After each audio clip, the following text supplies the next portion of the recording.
Sir আমি আসছি আমার মেয়ের ব্যাপারে একটু কথা বলতে। আমার মেয়ে স্টুডেন্ট, ওর ব্রেইন টিউমার। আ আপনার এখনকার ডক্টররা ট্রিটমেন্ট করতেছে বাট সার্জারির কথা একবার বলছিল।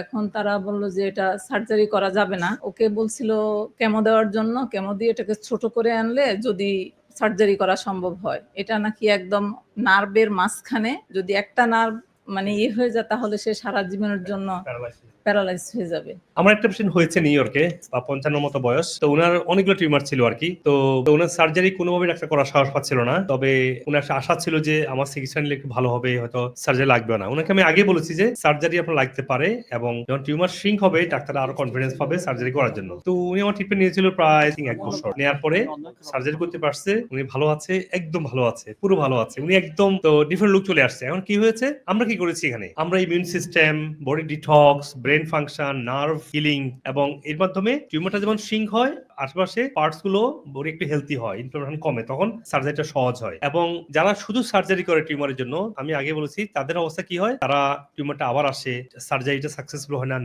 নার্ভ ইনজুরি হয়। তোমরা রাখবেন, এই জন্য বলছি আমাদের ট্রিটমেন্টটা কনভেনশনাল যে সোফার যে মেডিকেল ট্রিটমেন্ট এটাই ট্রিটমেন্ট আমরা একটু সাপোর্ট দিচ্ছি এটাকে সাকসেসফুলি আগে নেওয়ার জন্য। ইনশাআল্লাহ আপনি আমাদের ট্রিটমেন্টটা করেন, আল্লাহ ভালো করবে ইনশাআল্লাহ। দেখবেন